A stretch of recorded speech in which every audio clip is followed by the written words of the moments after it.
Quiero cantarle un himno que lleva por título Escucharte hablar, de Marcos Witt. ¿Cuánto no queremos escuchar hablar a Dios?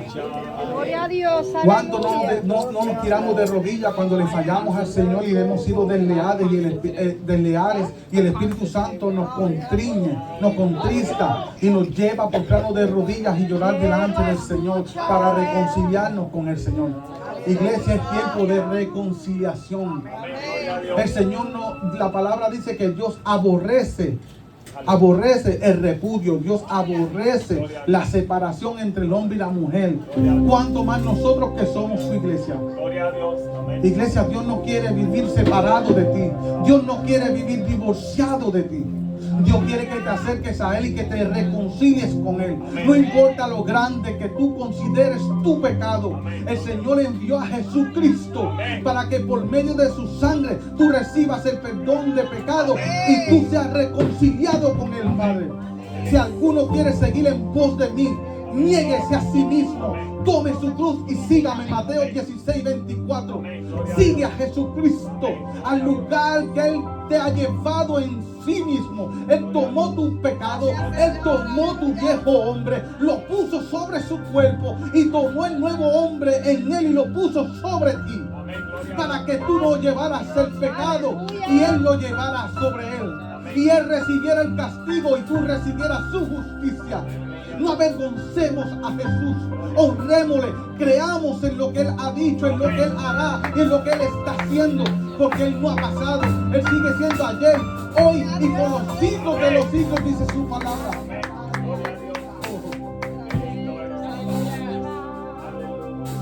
Quiero escuchar tu dulce voz, rompiendo el silencio en mi ser. Sé que me haría estremecer,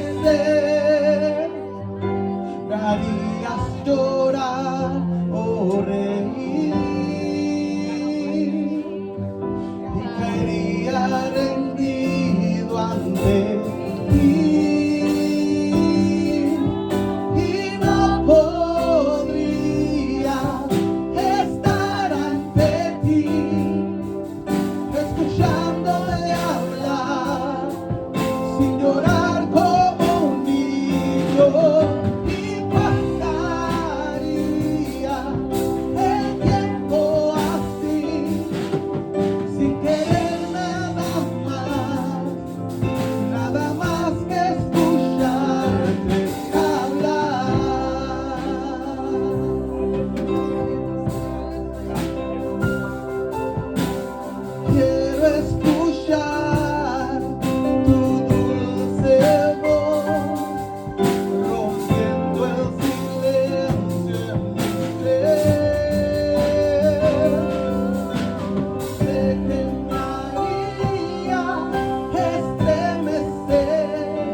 Oh, sí, Señor. Iglesia, puede sentarse. Vamos a estar predicando usando el mismo tema de este retiro. Las puertas del Hades no prevalecerán contra la iglesia de Jesucristo. Amén. Cuando Cristo fue a esta región de Cesarea, de Filipo. Era una región que era gobernada por el tetrarca Herodes Felipe II. Herodes Felipe II era el hijo de Herodes el Grande, el que mandó a matar a los niños, aquel hombre terrible, para evitar que el Mesías apareciera, y no pudo destruir este plan del Señor. Pues esta descendencia seguía, que también se le llamaba a los herodianos. Un tetrarca era una persona donde una región era dividida en 4 partes, y un tetrarca tenía una cuarta parte de esa región. Entonces esta región era una región idólatra, politeísta, donde se adoraban muchas divinidades y se les servía a muchos dioses, y también se les servía culto al César. Habían 2 templos en esta región de Cesarea. Una de estos templos era dedicado al dios Pan, y no al pan de comer. La palabra pan en griego significa todo. Era un Dios que para ellos lo simbolizaba todo. Este Dios lo mismo simbolizaba la naturaleza, lo salvaje, como también simbolizaba la fertilidad en la tierra. Y era la divinidad que supuestamente protegía a los pastores. Era representado con la imagen de una criatura, mitad cabra y mitad hombre, simbolizando lo salvaje del ser humano con lo racional del ser humano. Entonces se le servía culto a esta deidad. En una cerca estaba el templo de una cueva que se llamaba las Puertas del Hades, que era una cueva que ellos consideraban que era una de las muchas puertas que daban al Hades. El Hades es el lugar de los muertos, o como se le conoce en la mitología griega, el inframundo, donde iban los muertos para los griegos, y donde la puerta de esa Hades eran verados por un perro infernal que se llamaba Cancelbero o Cerbero, que representaba los fieros de la muerte, donde eran guiados los muertos por un hombre que se llamaba Caronte, por un río que supuestamente corría y giraba alrededor de todo el Hades, cuyo señor en este Hades también llevaba su propio nombre, hermano del dios Zeus, que también se llamaba Hades, hermano del dios de la guerra, Ares, que era el que lo ayudaba supuestamente a mandar gente para allá abajo. El dios de la guerra, matando, cortando cabezas, haciendo y deshaciendo. Este contexto es para poder entender en el lugar que se encontraba Cristo, que aunque era un lugar idólatra, un lugar donde se le servía culto a los emperadores, porque había un templo a César Augusto, que fue el primer emperador de Roma, ¿verdad? César Augusto, cuando murió, entonces lo elevaron a un dios. Y Cristo quiere que entienda que en esa región no era tan fácil predicar el evangelio, y mucho menos predicando el evangelio, presentándose a él como un señor, o como uno que tiene un reino, porque eso le podía traer muchos problemas. Porque el que se consideraba Señor, porque al único que se le llamaba Señor en ese tiempo era el César. Él era Señor. Y él era el sumo obispo también, el sumo sacerdote, sumo pontífice, también se le conocía al César. Y decir palabras ahí no era tan fácil predicar el evangelio. Y esto nos da también a nosotros la aplicación hoy día, que también nosotros somos enviados a lugares donde predicar el evangelio no es fácil, porque nos vamos a encontrar con 2 tipos de fanatismo: con el fanatismo religioso, que está aquí reflejado en la adoración al dios Pan, pero también lo vemos en el fanatismo político revelado en el templo, donde se le rendía culto al César. Vemos cómo en este lugar había un hombre que era elevado al rango de Dios, pero vemos al Dios viviente renegado al rango de un hombre, Jesús. Vemos como la altivez de los hombres llevan a las criaturas a ponerlos al nivel de Dios. Y vemos como Cristo, que no tomó y ni escatimó el ser igual a Dios como cosa que aferrarse, sino que dice que se humilló a sí mismo, tomando forma de hombre. Y vemos a este hombre trayendo enseñanza a un lugar que no era fácil. Y así como dije antes, nosotros vamos a ser enviados a lugares donde no es fácil predicar el evangelio, donde vamos a tener oposición política, pero también vamos a tener oposición religiosa, que muchas religiones en este mundo, que muchas formas de cultura hay en Estados Unidos, que muchos tipos de religiones se practican aquí. Qué tan difícil es predicar el evangelio para que no podamos ofender, y muchas veces por el miedo de ofender evitamos hablar la palabra en lugares públicos. Pero la palabra dice que por causa de predicar la palabra iba a haber persecución. Lo que pasa es que a nosotros, cuando venimos a la iglesia, se nos enseña que por ser hijos de Dios todo nos va a ir bien, que no va a pasar nada malo, que no va a venir la enfermedad, que no va a venir el día malo, que no va a venir la tristeza ni el llanto, que no va a venir el luto en nuestras vidas, que no va a venir el dolor de cabeza, que no nos va a doler el estómago, y pensamos que ya somos inmortales viviendo en un cuerpo mortal. Entonces nos crían en la iglesia malcriados, como si fuéramos niños mimados. Dios en la congregación no tiene niños mimados. Por eso Cristo, antes de partir, le dijo a sus apóstoles en el capítulo 16 de Juan: oye, acuérdense que por causa de mi nombre a muchos de ustedes los van a matar, los van a perseguir de ciudad en ciudades, a otros los van a meter en cárceles y a otros los van a expulsar del templo. Y dice que cuando ellos escucharon estas palabras se entristecieron. Y Cristo dijo: pero ¿por qué ustedes se entristecen? Oye, se entristecieron porque les dije que iban a venir todos estos tipos de persecuciones. Pero no se alegraron porque yo les dije que es necesario que estas cosas sucedan, porque yo voy al Padre. Y por cuanto yo voy al Padre, le voy a enviar al otro Consolador, al Espíritu Santo. ¿Qué significa, iglesia? Que tenemos que enseñar a la iglesia que van a venir todo tipo de situaciones a nuestra vida. Quizás nos van a poner en peligro de muerte, pero el Señor ha prometido estar con nosotros todos los días de la vida hasta el fin. Y son promesas de Jesucristo. No es lo mismo que tú pases un dolor de cabeza sin Cristo que tú pases un dolor de cabeza con Cristo. Él debe de ser tu esperanza. Y tu esperanza no debe de estar puesta en que si Cristo te da un milagro o no te da un milagro. Tu esperanza debe de estar puesta en tu fe en Cristo y en la fidelidad que tú tienes en el servicio a Cristo. Oh, tu propósito no es venir a ser sanado por Cristo. Tu propósito es que tú prediques el evangelio de Cristo para los que están muertos espiritualmente, sean resucitados para Cristo, para que tú los reconcilies con el Padre. Pero si en el camino el Señor te da la sanidad, gloria a Dios por la sanidad. Pero si no te da la sanidad, ¿qué vamos a hacer, iglesia? Vamos a ser desleales con el Señor. Por ese es el problema, que muchas veces condicionamos nuestro servicio a Cristo por medio de lo que le pedimos a Cristo y no por medio de lo que Cristo ha prometido. Y Cristo ha prometido que si Él está contigo, ¿quién contra ti?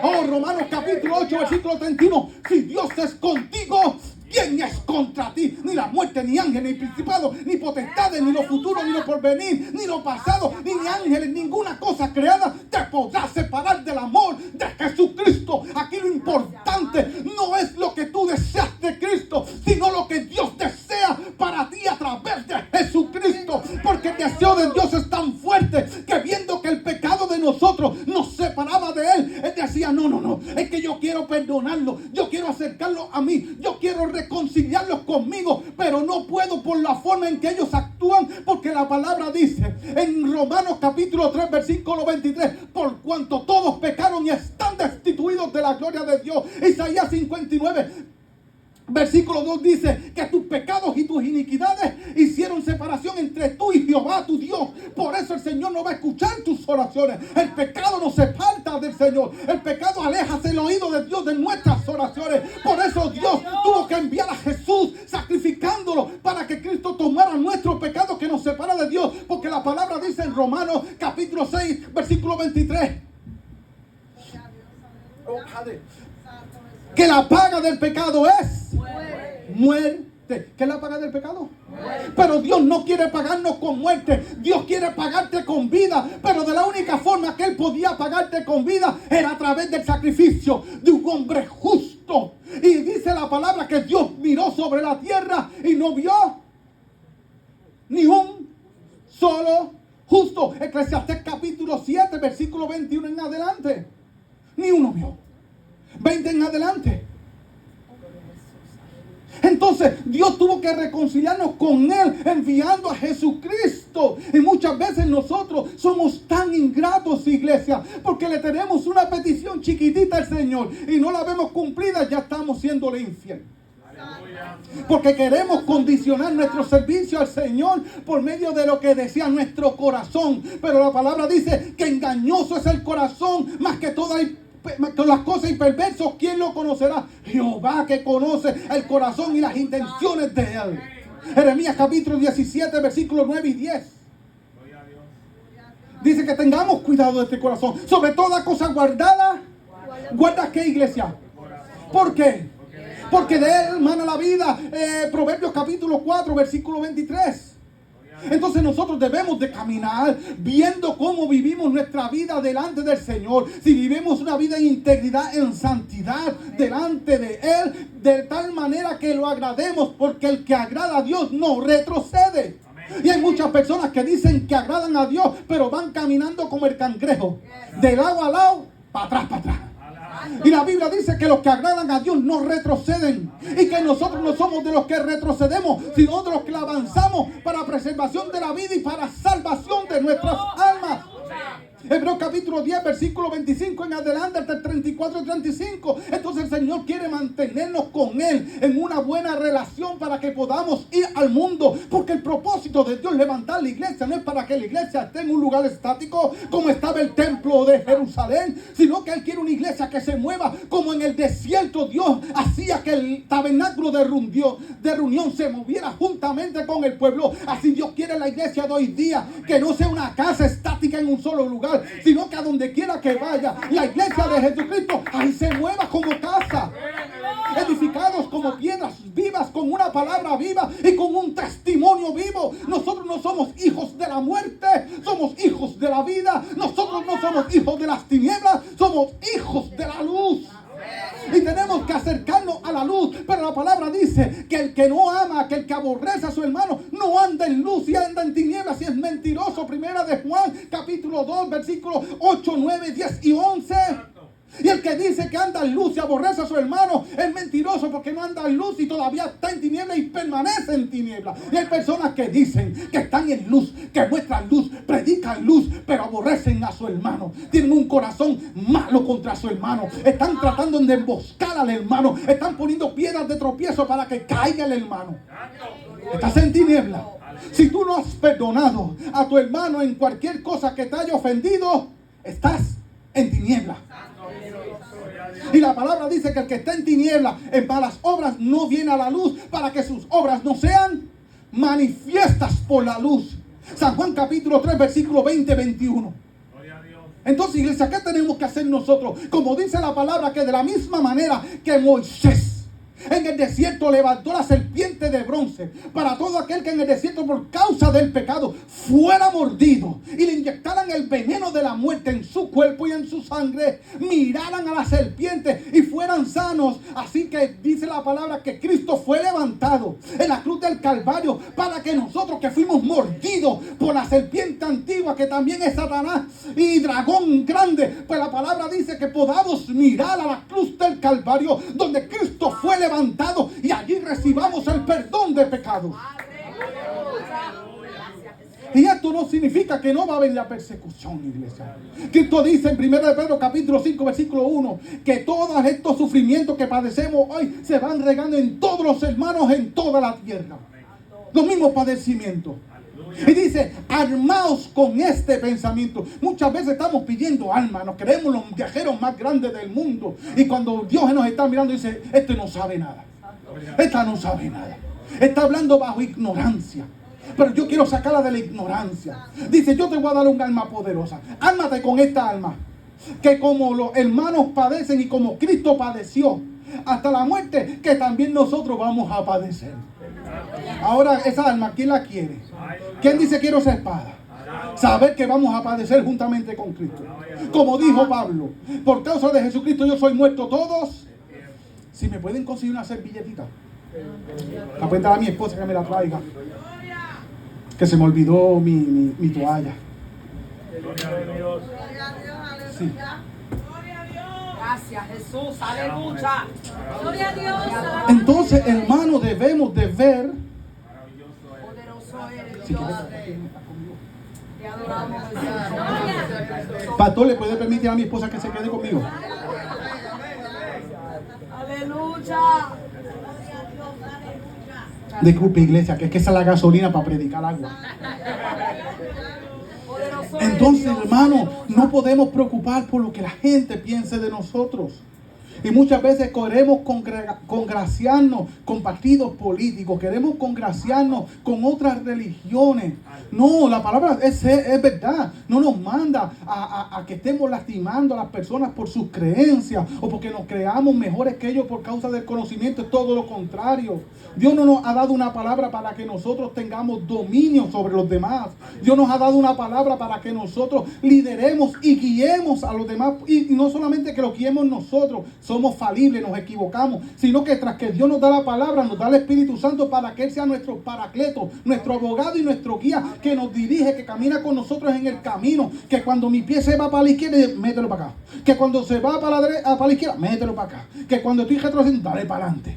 Como dice el Salmo 118, versículo 13, me empujaron con violencia, mas Jehová conmigo está y me levantará.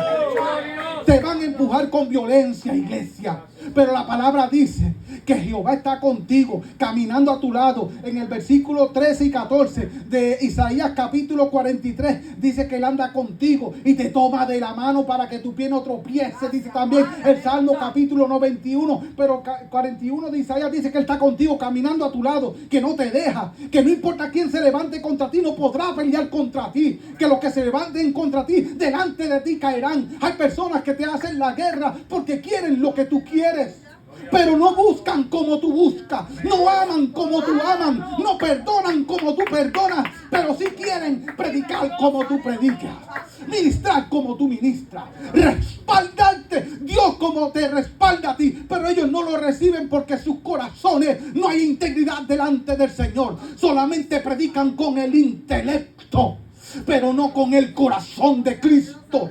No honran a Jesús. Tienen una vida doble. Delante de los hombres se muestran justos, pero en su vida privada son totalmente impíos, porque saben hacer lo bueno, mas no lo hacen. Aleluya. Santiago capítulo 4 versículo 17, iglesia. No podemos, la palabra dice en Filipenses capítulo 1 versículo 28, por nada intimidados. Van a venir personas que te van a tratar de intimidar. Por eso dice el tema, las puertas del Hades. La intimidación puede ser una de estas puertas en este tiempo. Como las personas intimidan, como las personas manipulan, como las personas sacan de contexto la palabra para buscar un pretexto para hacer lo que ellos quieren. Y eso es muy peligroso. Se supone que cuando nosotros nos acercamos a la Escritura, nos acercamos con una mente desesgada. Muchas veces venimos a la Biblia, a leer la Biblia con un sesgo en nuestra mente. ¿Tú sabes lo que es un sesgo? Con una inclinación. Y cuando nosotros nos acercamos a la palabra, tenemos que quitarnos el sesgo de pentecostal, el sesgo de evangélico. Los que son católicos tienen que quitarse el sesgo de católico. Y todo tipo de pensamiento o forma de pensamiento, quitárnoslo de encima, para cuando vayamos a leer la Biblia seamos objetivos. Porque si tú vas con el sesgo de pentecostal, cuando te encuentres algo en la palabra que no está de acuerdo con tu pensamiento, vas a tener una porfía. Porque tú dices, ay padre, pero a mí me enseñaron esto, pero aquí dice otra cosa. Pero cuando tú te quitas el sesgo, tú te vas a dar cuenta de muchas cosas, hermano. ¿Cuántos aquí han escuchado evangelistas decir que tus pensamientos no son los pensamientos de Dios y tus caminos son los caminos de Dios? ¿Cuántos hoy día, cuántos predican eso? Y eso es totalmente una mentira. Es una palabra esclavizadora que no trae libertad. Una palabra que te mantiene incrédulo. Porque si somos hijos de Dios, ¿cómo es posible que mis caminos no van a ser los caminos de Dios ni mis pensamientos sus pensamientos? Entonces, ¿cuáles son los pensamientos míos? ¿Cuáles son los caminos en que yo ando? ¿Los de Satanás? ¿Los de mi carne? Entonces, ¿cómo yo le sirvo al Señor? Porque sacamos la Biblia de contexto y ponemos carga sobre hermanos, por no averiguar, porque se nos ha metido un espíritu de papagayo, un espíritu de cotorra, un espíritu de periquito, que solamente estamos esperando que alguien diga para nosotros repetir, ay, me gustó lo que dijo, ay, qué frase que pega. Y comenzamos a repetir frases, ay, porque se oyó linda. Yo declaro, profetizo y establezco, ay, qué lindo se oye. Ay, pues yo voy a declarar. ¿Y quién eres tú para declarar? ¿Quién eres tú para profetizar? ¿Y quién eres tú para establecer? ¿Desde cuándo Cristo se dio su trono? ¿Desde cuándo el Padre se dio su lugar como rey? Para que nosotros los hombres con actividad de espíritu veamos que podemos decretar, declarar como si nosotros fuéramos reyes y Cristo estuviera a los pies de nosotros sirviéndonos. Claro que Cristo nos sirve, pero no es porque nos ha cedido su lugar, iglesia.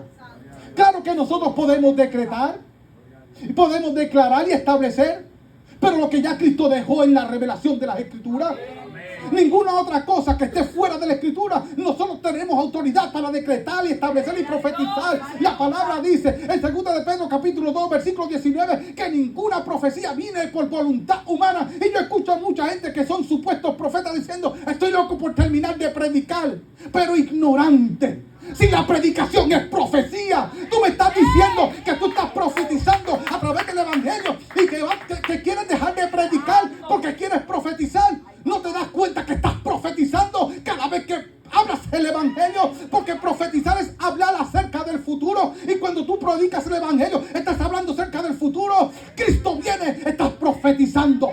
Cristo peleará por ti, estás profetizando. Pero hoy día estamos buscando una palabra que mueva las emociones de la iglesia y no que refuerce el corazón para que ande los caminos del Señor. Predicar también es profetizar. Y la palabra dice que ninguna profecía viene por voluntad humana. Y yo escucho a supuestos profetas diciendo: ay, estoy loco por profetizar. ¿Y quién te dijo a ti? ¿Y quién me dijo a mí que la profecía viene porque yo quiero? La palabra dice que si alguna cosa diferente sentís, que se conforme a lo que está escrito. Y si lo que yo siento no se conforma a lo que está escrito, deséchelo. Apeguémonos a las Escrituras, iglesia. Volvámonos a la Biblia. Dejemos de estar guiándonos por emociones. Claro que sí tenemos emociones, pero Cristo nos dio el Espíritu Santo y el fruto del Espíritu. Y entre el fruto del Espíritu dice que amor, gozo, paz, paciencia, bondad, benignidad, mansedumbre, fe, templanza. La templanza es dominio propio. Pues Dios nos ha dado más dominio propio para que nuestras emociones estén aniveladas, para que las emociones no me dominen, sino que yo por el Espíritu Santo domine y sujete las emociones, que a la carne no la duerma. Hay muchos que tienen a la carne como un bebé meciéndolo. Duérmete, niño. No, Pablo dijo que a la carne hay que crucificarla, que hay que sujetarla, que hay que atarla. Es tiempo de hacer morir lo terrenal en los otros, dijo Cristo. Que basta el tiempo pasado para hacer las cosas pasadas. Pero ahora tenemos una nueva criatura y somos un nuevo hombre en Cristo Jesús. Iglesia, nosotros no somos cualquier cosa. Y siempre estamos comparándonos los unos con los otros. Que quién tiene más unción, que quién predica mejor, que quién canta más bonito. Aquí no se trata de quién lo haga mejor. Aquí se trata de quién lo hace para Dios. Porque cuando tú lo haces para Dios, dice la palabra que un corazón contristo y humillado, oh Jehová, tú no despreciarás. No quites de mí tu Santo Espíritu, dice el Salmo 51. No quites de mí tu Santo Espíritu, mi Espíritu noble me sustente. Y entonces yo enseñaré tu palabra a las naciones. Enseñaré justicia. Y muchas veces queremos hacer maestros de la palabra, siendo injustos nosotros. ¿Cómo David va a enseñar justicia a las naciones si en el Salmo 51 está lamentándose porque había tomado una mujer ajena, porque había cometido adulterio, porque le embarazó, porque llamó al esposo de la mujer, a Urías, y que para que se fuera a acostar con ella? Quería ocultar la descendencia del rey a un hombre que era su siervo.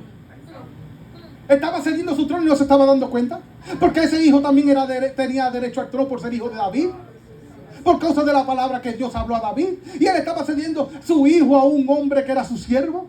Y así estaba. Nosotros muchas veces cometemos pecados, llega el temor sobre nuestras vidas y queremos ceder lo grande que Dios nos ha dado, porque el temor del pecado, y por ocultar el pecado nos llenamos de pánico. Que es una de las características del Dios Pan, un miedo irracional que llenaba a los hombres. Ellos decían que esto venía del Dios Pan y por eso le pusieron pánico, miedo a todo, un miedo sumamente exagerado. Ese miedo irracional que nos llena de momento, pero también ese miedo irracional llega muchas veces por la falta de conocimiento de las Escrituras, hermano. Y por eso cuando estamos viviendo una vida en pecado, Siempre estamos como sospechosos. Te miró, el pastor está aquí, el pastor pasó, te miró de momento a los ojos así, se te quedó mirando y tú no sabes que te está mirando porque el Espíritu Santo le está revelando algo bonito de ti, una buena palabra, y tú en tu mente estás, ay, el pastor me está mirando a los ojos. Ay, ¿será que sabe algo? Ay, Dios mío, le habrán dicho algo. Ay, Dios mío, ¿será que se habrán quejado de mí en el trabajo? Ay, ¿será que alguien le dijo que yo le grité a mi esposa? Y esa desconfianza y ese temor. Porque no nos acercamos a la palabra para ser desatados, iglesia. Por la palabra. San Juan capítulo 8, versículo 36 dice, ¿conocerás? ¿Tú tienes la silleta? 8:32. ¿Conocerás la verdad? Versículo 36. Dice, cuando el Hijo os libertare, seréis verdaderamente. Y ahí está hablando de que hay una libertad que es ficticia. Dice, cuando el Hijo os libertare, será verdaderamente libre. Entonces, ¿en qué nosotros hemos considerado que hemos hallado libertad? En el dinero, en el trabajo, en un carro, en nuestra casa. La palabra dice, en eso no hay libertad, porque hay falta de conocimiento, porque la palabra dice que la palabra que te trae libertad es la palabra que es conocida. Por eso, después que sigue hablando, Cristo le pregunta a sus apóstoles, mira, y esta gente que vive aquí, ¿quién dice que soy yo? Ahí yo he escuchado personas diciendo que el Cristo estaba diciendo eso porque como en su humanidad quería sentir el deseo de saber. Cristo es Dios. Y Cristo sabe todas las cosas. Y Cristo no es movido por la carne. Cristo lo que está confrontando a los discípulos de Él, con aquella gente idólatra que estaba en aquel lugar y con sus creencias. Porque un idólatra tiene un sincretismo de creencia. El tiempo de Cristo, los griegos y los romanos tenían un sincretismo de religión. Sincretismo es cuando yo tomo un pensamiento de los adventistas, tomo un pensamiento de los pentecostales, cojo un pensamiento de los bautistas, cojo un pensamiento de los católicos, de los hindúes, de Buda y de todas las religiones. Busco algo y todo lo meto en una mezcolanza. Eso es sincretismo religioso. Y lo traspolamos para aplicarlo en una vida porque pensamos que en todas las cosas hay cosas buenas. Y hay que tener cuidado. Porque no todo lo que nosotros consideramos bueno necesariamente es santo. Amén. Por eso la palabra dice que todas las cosas me son lícitas. ¿Más no qué? Mas no todas me convienen. Primera de Corintios capítulo 6 versículo 12. No todas me convienen. Todas las cosas me son lícitas, mas yo no me dejaré dominar. Volvimos a hablar de dominio. La palabra dice en 2 de Timoteo capítulo 1 versículo 7 que Dios no nos ha dado espíritu de cobardía, sino de ¿qué? De poder, de amor y dominio propio. Oye, porque Timoteo ahí estaba como un poco intimidado. Tenía miedo a predicarle el evangelio. Y él dice, y se sentía un poco abochornado, como decimos en Puerto Rico, de predicar la palabra. Y dice, mira, no te avergüences de predicar el evangelio y mucho menos te avergüences de mí. Porque muchas veces nosotros vemos los hombres de Dios que Dios los usa y muchas veces los vemos maltratados, humillados, personas que los calumnian y nos abochornamos de ellos. Ay, como estamos murmurando de Mulano, yo no me voy a acercar a él. No, acérquese a él y consuélelo y hóngrelo. Porque Dios te ha dado espíritu de poder, de amor y dominio propio. ¿Cómo tú vas a abandonar a tus líderes? ¿Cómo tú vas a abandonar a tu hermano? ¿Cómo tú vas a abandonar al soldado del ejército de Cristo que está herido en el suelo? Y peor aún, ¿cómo vas a ver el soldado, a tu hermano herido en el piso, y en vez de echarlo sobre tus hombros y llevarlo al lugar seguro, vas a entrarle a patar y después le vas a disparar y darle tiro de gracia? Hay personas que utilizan la palabra para asesinar a los hermanos. Y eso no es amor. La palabra dice que si por causa de lo que yo como contristo a mi hermano, ya yo no ando conforme al amor de Jesucristo y he negado mi fe. Y muchas veces nosotros queremos imponer nuestra fe. Dios no nos ha llamado a imponer la fe. Dios nos ha llamado a impartir la fe. Y cuando la persona vaya cogiendo la fe, esa fe va a crecer en él. La fe en sí misma es perfecta. La fe en sí misma está completa. Pero por causa de nuestro conocimiento, la fe es dada por medidas, como una pequeña planta que va creciendo. Pero no es porque la fe es imperfecta, es que los que somos imperfectos somos y no tenemos la capacidad para retener toda la gloria y la grandeza de nuestro Dios en conocimiento. Yo eso, hermano. Entonces no podemos imponer la fe. Y eso es un problema. Porque vemos hermanos en la iglesia que creen que tienen fe. Porque una cosa es tener fe Y otra cosa es creer, tener fe.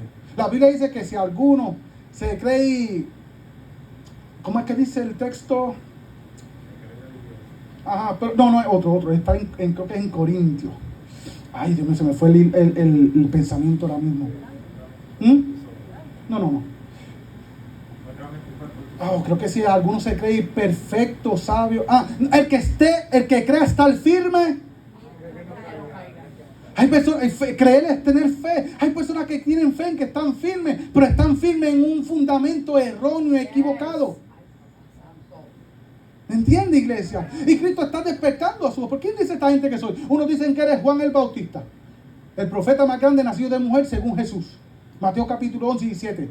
Después dice, otros dicen que tú eres Elías, el profeta que dice la palabra que era el Elías en Miqueas que había de venir. Capítulo 4 de Malaquías. El Elías que había de venir, que Cristo dijo que era Juan el Bautista, si ustedes lo quieren recibir. Entonces, otros dicen que tú eres Jeremías. Jeremías fue el profeta que Dios usó grandemente para corregir al pueblo, para corregir reyes, para destruir naciones, para edificar naciones, para sacar a la luz los pecados que estaban pasando en el templo de Jehová, donde en el mismo templo había idolatría, donde en el mismo templo de Jehová había paredes con todo tipo de dibujos y de ídolos, sirviéndole al Dios Sol, a la luna, a las estrellas. Y Dios lo usó para sacar a la luz todas estas cosas. Lo tenían como un hombre grande, donde él profetizó el exilio de Jerusalén hacia Babilonia y la destrucción del templo. Aleluya. Y otros dicen que algún otro de los profetas, o sea, en ese sitio conocían que Jesús era un hombre grande, pero no sabían la identidad de Jesús. Y él dice, ¿y quién dice ustedes que soy yo? Porque Cristo ahora quiere confrontarlo. Porque Dios no quiere que nosotros tengamos un pensamiento, una imagen de Jesús solamente por lo que otros piensan. Porque sabe, iglesia, que aunque otras personas piensen cosas lindas de ti, no significa que lo que piensan está correcto. Como estos pensaban que Cristo era algún hombre grande o que era un profeta y estaban equivocados, porque él era Dios, el Hijo de Dios, el que tenía el reino de Dios en las manos y las puertas. Pero ahora está confrontando a su apóstol. Y ustedes dicen que ¿quién soy yo? Porque todos dicen eso, pero ¿y ustedes? Y nosotros tenemos que tener una fe firme en Cristo. Porque las palabras que salgan de nuestra boca van a determinar el próximo paso de Dios para nuestra vida. Porque Dios pone fundamentos. No solamente piedritas, primero pone fundamento firme para cuando comience a edificar, las piedras no se caigan, no sean destruidas ni sean mecidas. Que no vaya a profetizar como le profetizó en el capítulo 23 de Mateo, versículo 33 en adelante, cuando dice que no quedará piedra sobre este templo. Toda será destruido y quemado a fuego.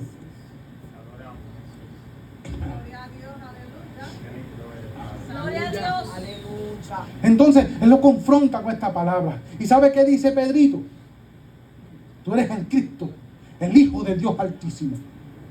¿Y sabe qué le dijo Jesús? Oye, Pedro, yo digo que tú eres el hijo de Jonás, Simón Pedro.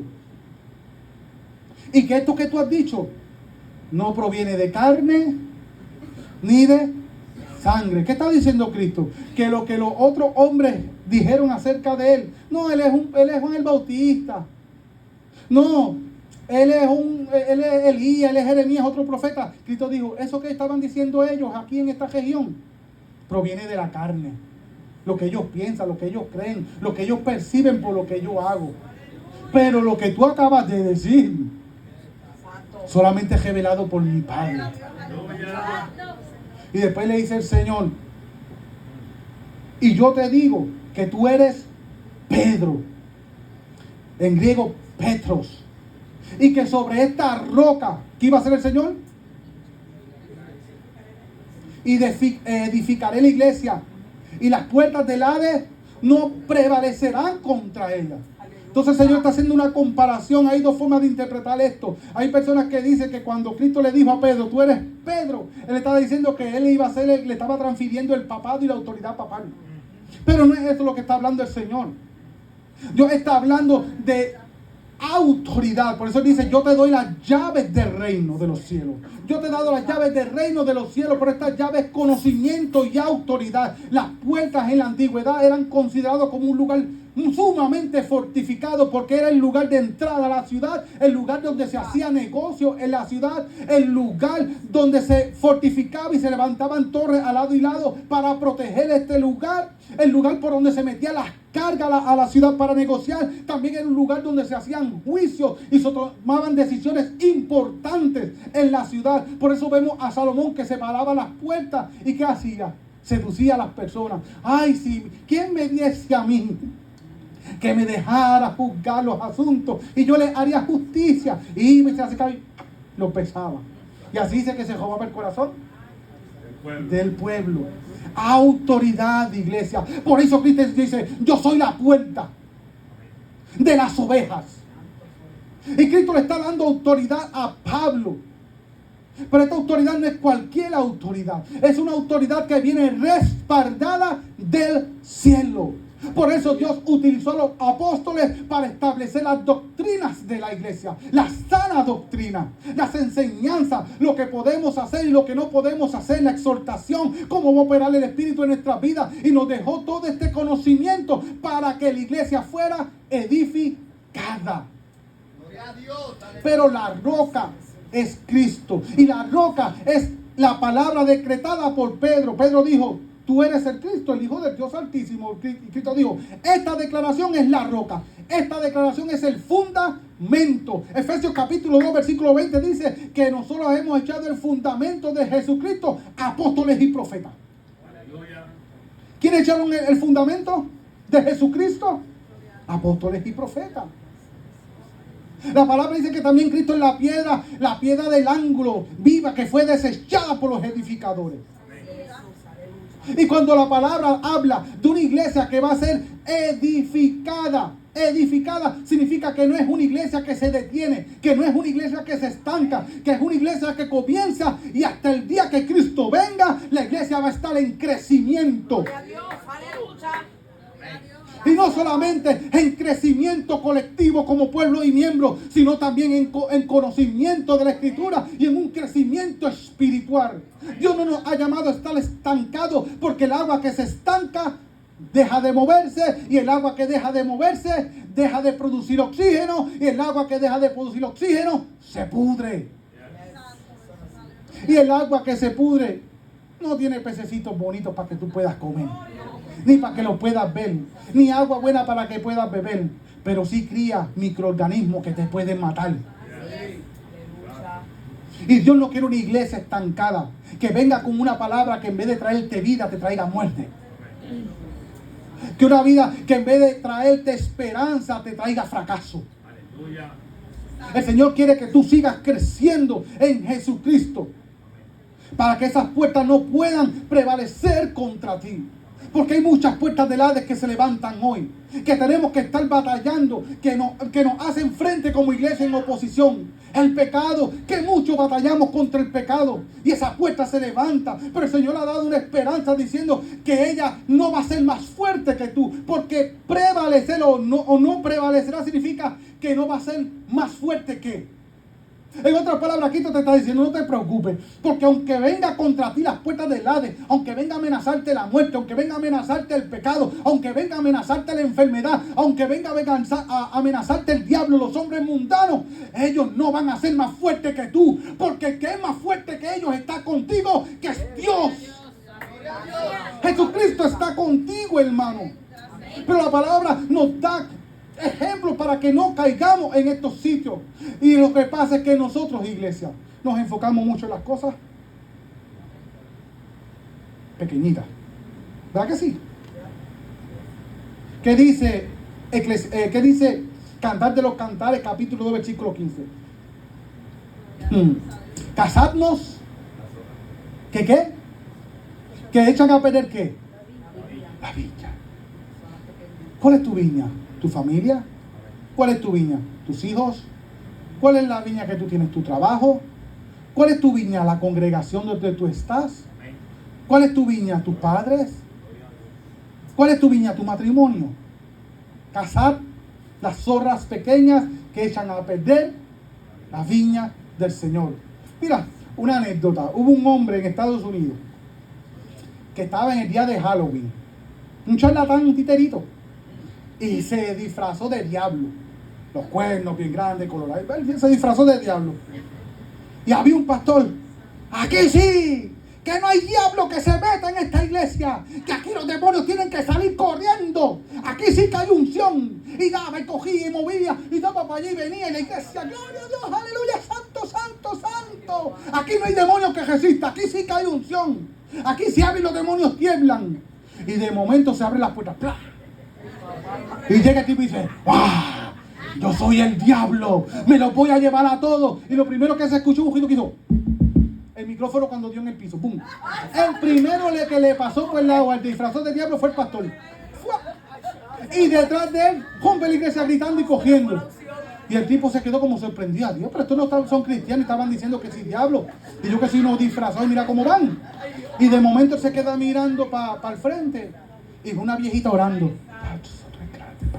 Una viejita orando. En una silla de ruedas. Estaba orando ahí. Y él como que sorprendió y dijo, adiós, pero esta sequía no se fue a coger. Y se fue donde la viejita, se le pegó y le dice, ¿y tú, anciana? A mí no me tienes miedo que te quedaste aquí. Y dice, ay, diablito, no me lleve, que yo siempre te he guardado un jiconcito en mi corazón. Y así hacemos nosotros, iglesia. Muchas veces estamos viviendo supuestamente una vida agradable delante del Señor, pero le tenemos un rinconcito guardado al diablo. Y sabemos que lo tenemos ahí, pero lo tenemos guardado para en un momento a ver si podemos refugiarnos en él. No te refugies, no nos refugiemos en el pecado, iglesia. Refugiémonos en Cristo y en el poder que hay en su sangre para cubrirnos de nuestros pecados. Hebreos capítulo 4, versículos 16 y 17 dice que nosotros tenemos entrada libre al trono de nuestro Padre Dios Celestial para participar de su misericordia gratuitamente. Y muchas veces Dios tiene misericordia. No, ya Dios tiene misericordia y está continuamente derramándose. Acércate al trono de Él. Él rompió el velo en dos para que tú puedas entrar directamente. Y Cristo intercede por ti. La palabra dice que la sangre de Cristo clama mejor que la sangre de Abel. Hebreos capítulo 12, versículo 23 al 25. Dice que clama mucho mejor. Porque ¿sabes qué? Porque cuando Dios fue donde Caín le dijo, escucha la sangre de tu hermano que clama desde la tierra contra ti. Porque la sangre de Abel clamaba por justicia, clamaba por venganza, por causa del asesinato de un hombre que se llenó de envidia y de celo en contra de su propio hermano. Y así estamos nosotros muchas veces en las congregaciones, derramando la sangre de nuestro hermano y la sangre de nuestro hermano, clamando al Padre, ¿por qué, Señor? ¿Por qué es así conmigo? ¿Por qué se comporta así conmigo? ¿Por qué me menosprecia? ¿Por qué no me ama mi hermano en la congregación? ¿Por qué me mira por encima del hombro? ¿Por qué se cree mejor que yo? Honrémonos, iglesia, los unos a los otros. La palabra dice, ¿cómo tú puedes decir que amas a Dios a quien tú no ves y aborreces a tu hermano a quien tú puedes ver? Dice Santiago.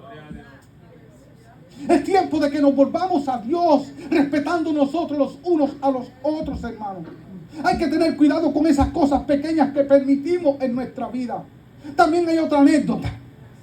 Había un hombre y había un bujo que estaba afuera, había un invierno. Estaba ese invierno, hermano, pero fuerte. Y el bujo toca la puerta. Pum, pum, pum, pum, pum.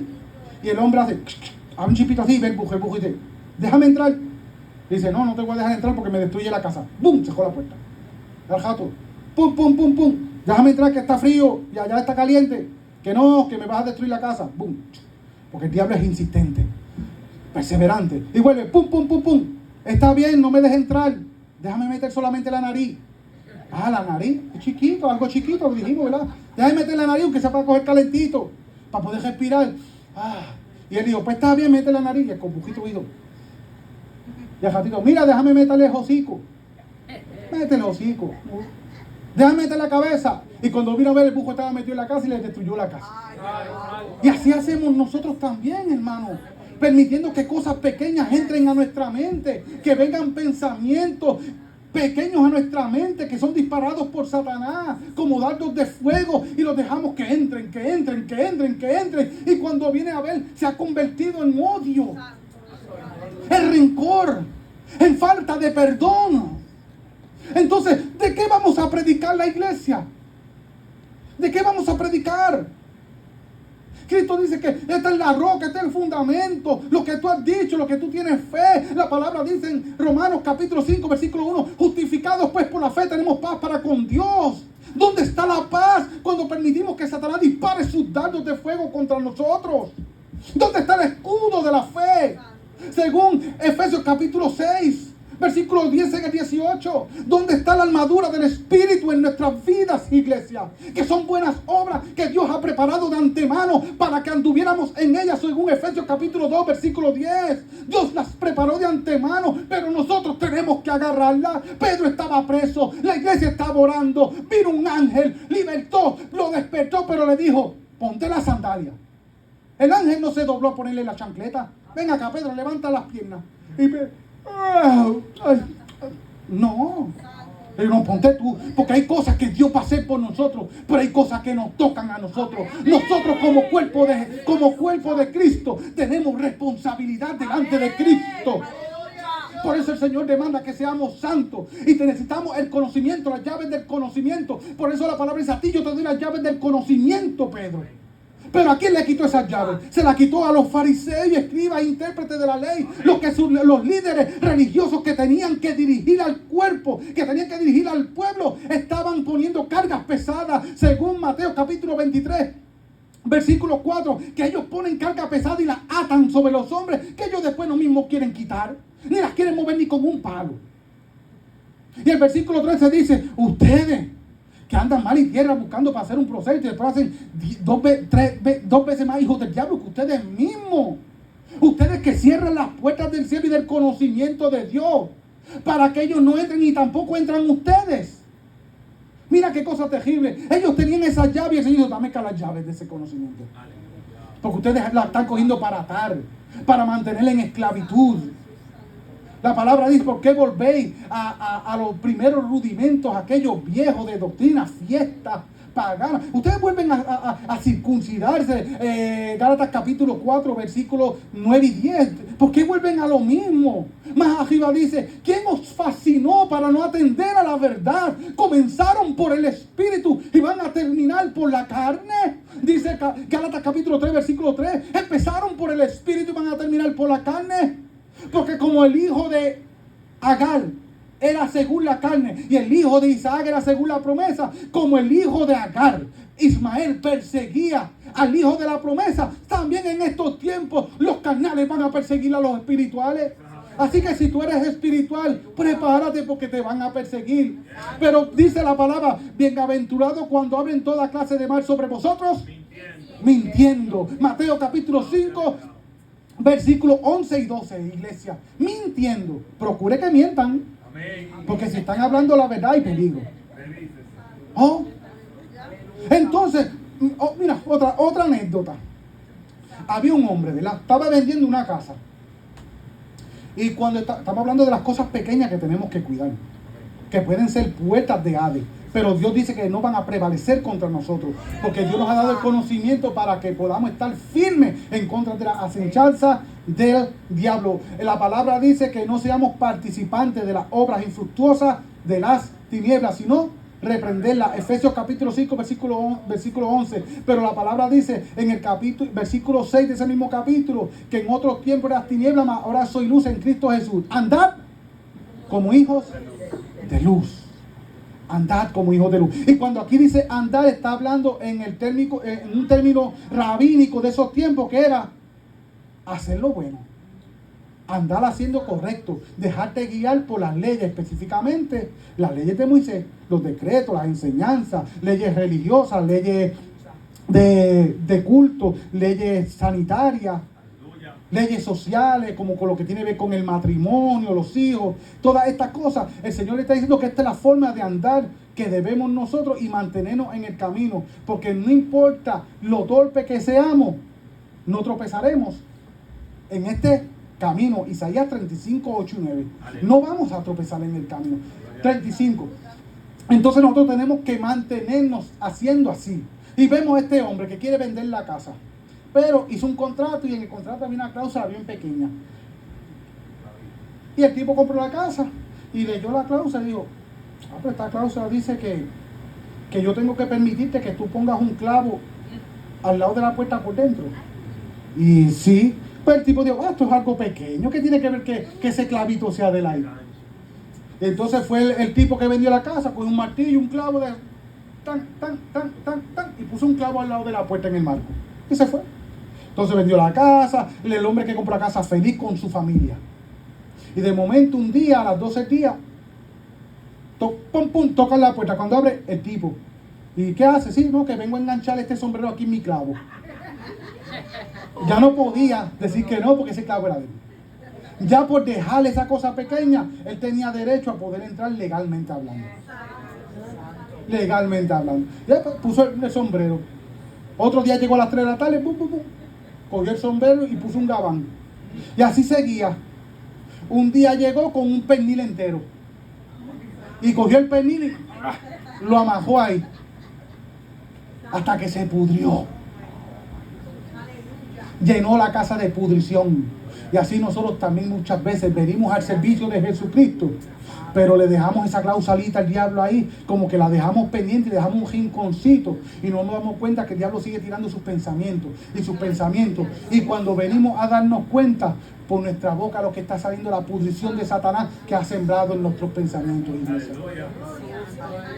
Por eso Cristo después dijo, a ti yo te doy las llaves del reino de los cielos, y todo lo que tú atares en la tierra será atado en el cielo, y todo lo que tú desatares será desatado en el cielo. Muchas veces enseñamos este texto y enseñamos que tenemos autoridad para atar demonios, que tenemos el poder de desatar las finanzas y las riquezas del mundo, y eso no es el contexto que está hablando, iglesia.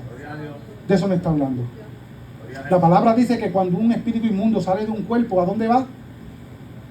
¿A dónde, iglesia? Estoy haciendo esta pregunta porque me gusta ponerlos a pensar, para que me ayuden a predicar. ¿A lugares qué? Y desiertos y secos, ¿verdad? Pero si el demonio está atado, ¿cómo piensa volver a la casa de donde salió? ¿Qué usted cree, iglesia? Si ese demonio salió de ese cuerpo fue porque lo echaron fuera, ¿verdad? Pero si después de que llegan los desiertos áridos y solitarios, ¿cómo ese demonio piensa volver a su casa si está atado? Si está preso. No, pero lo que quiero que entiendas es que muchas veces no, yo te ato, demonio, y te tengo atado y te echo atado. No, nosotros no lo hacemos inoperantes, tenemos el poder de echarlo fuera, pero tenemos la responsabilidad de vivir una vida santa para que ellos no vuelvan y vengan acompañados. Entonces, el término que usa aquí, atar y desatar, no es este término de atar y desatar que predicamos hoy día. Este es un término que los rabinos y Cristo, como rabí o raboni, conocían muy bien, y los maestros de ese tiempo y los fariseos. Ellos consideraban atar o desatar el conocimiento que tenían o la interpretación que se le daba a la ley, donde se te permitía algo, se desataba, o donde se te prohibía algo, se ataba. O sea, atar y desatar era el conocimiento que daban acerca de la ley para hacerte prohibiciones acerca de una cosa o permitirte una cosa. Un ejemplo de atar y desatar, el día de reposo. Nadie podía hacer trabajo en el día de reposo. Pero ellos, por causa de las interpretaciones, también te decían, te ataban. No puedes encender ni fuego en el día de reposo. Ahí te ataban. Pero Cristo dijo, ustedes son hipócritas, porque ustedes no quieren que se sane un enfermo en el día de reposo. Pero ¿quién de ustedes, cuando ve que se le cae un buey en un hoyo, no va y lo saca en el día de reposo? Entonces, los fariseos tenían la capacidad de atar al pueblo cargas pesadas que ellos no tocaban ni con un palo, pero ellos mismos, en su interpretación, ellos sí se podían desatar.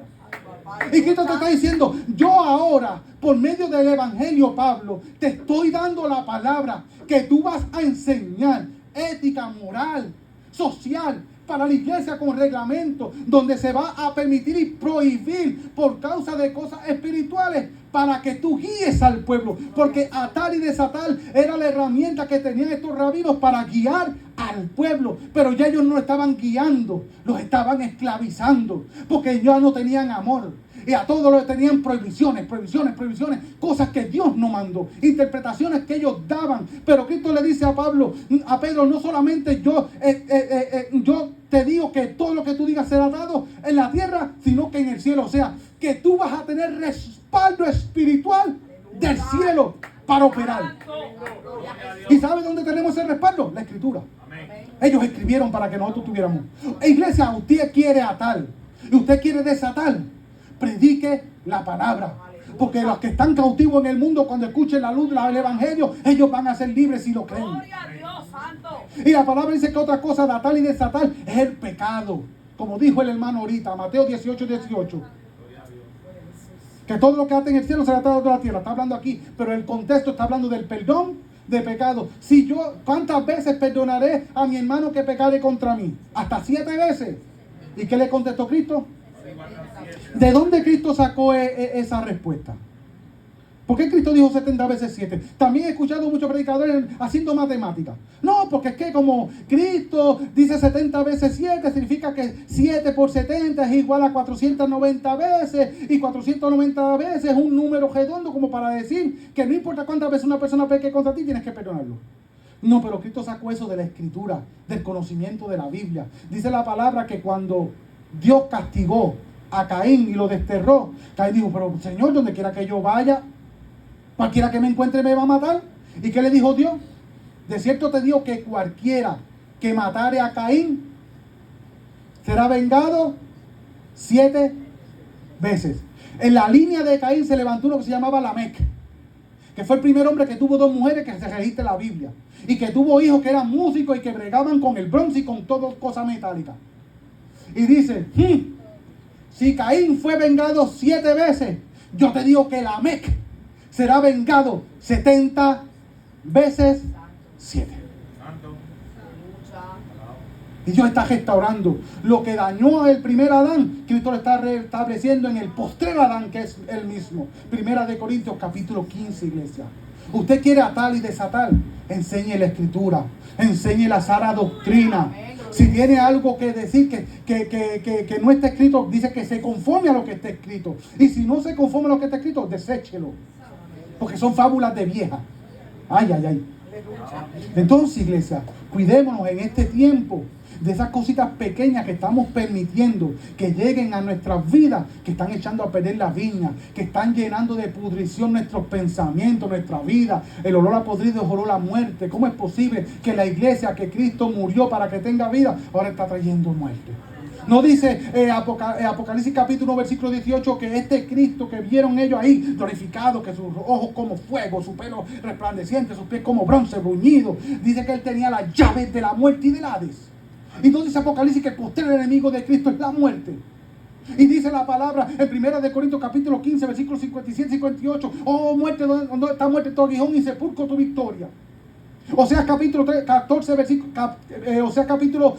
versículo 13 dice, oh muerte, yo seré tu muerte. Aleluya.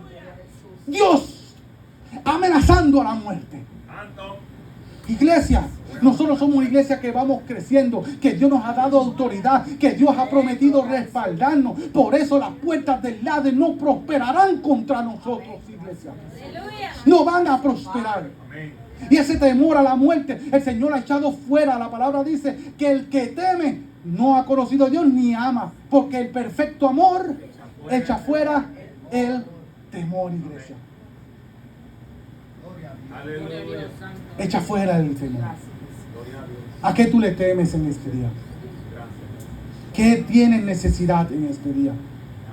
La palabra dice que debiendo ser maestro, todavía tenemos necesidad de leche espiritual.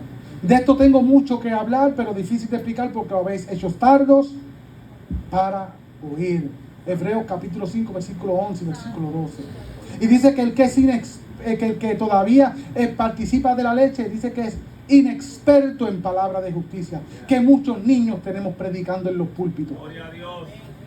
Que tú los ves hombres. Usted se me imagina a mí que tengo 41 años. Y que yo predicándoles desde aquí, una unción, y cuando me vea afuera me vea con un biberón ¿Usted se imagina algo así? Y que cuando salga afuera le diga, ay Franche, ya fui al baño, cámbiame el pamper. Niños espirituales. Y la palabra dice que el que dice que el que participa de la leche espiritual dice que es inexperto en palabras de justicia. Por eso tenemos tantas falsas doctrinas y tantas cosas erradas y manifestaciones que no son el Espíritu Santo en nuestra iglesia, porque los que nos están predicando la palabra muchas veces son niños espirituales, inexpertos en palabras de justicia. Y dice la palabra en Gálatas capítulo 4 versículo 1 que dice que el niño, aunque es dueño de todo, por cuanto es niño y heredero de todo, en nada difiere del esclavo. ¿Qué está diciendo el Señor? Que hay personas que son cristianos pero todavía viven en esclavitud porque son niños. Aleluya. Y la pregunta, ¿ser niño es pecado? No, ser niño no es pecado, es el conocimiento que tiene un niño. Pero lo que es pecado es que tú seas infantil. Porque si tú le das $50 a un hombre, dice estos $50 es para pagar la luz. Pero si le das $50 a un niño, dice esto es para comprar chocolate. Y la iglesia es una universidad espiritual. No es un cuidadero de niños. Donde nosotros llevamos a los niños chiquitos, bebés, una guardería. Toma, aquí dejo mi nene, para que los entretengan, porque la guardería solamente entretienen. Le dan juguetitos, le ponen musiquita, le dan, pero la universidad no.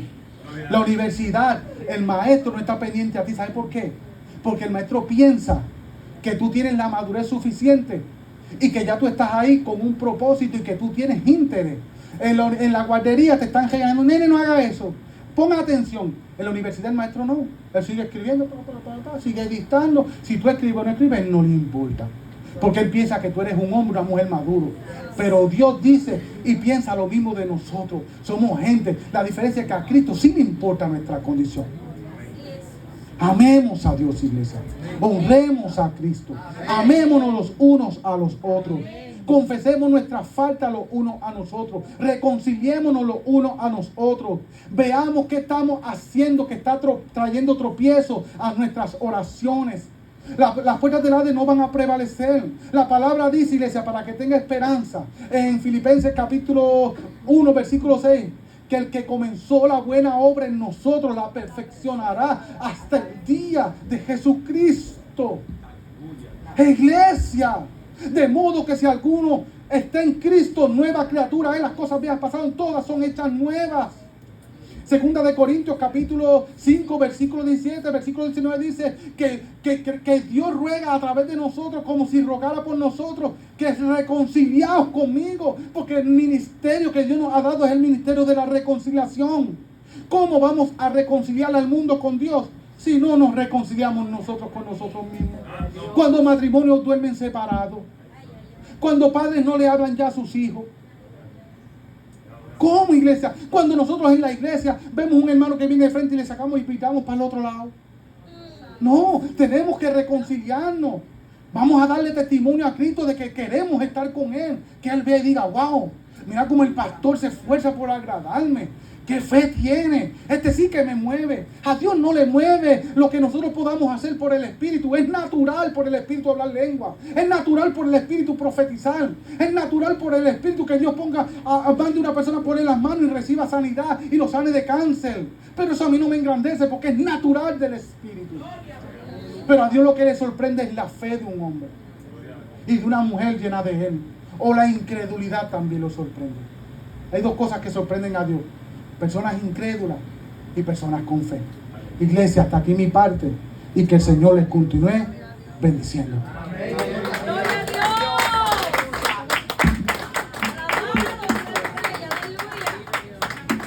¡Gloria a Dios! ¡Alabado, Dios! Gloria a Dios, aleluya. Aleluya.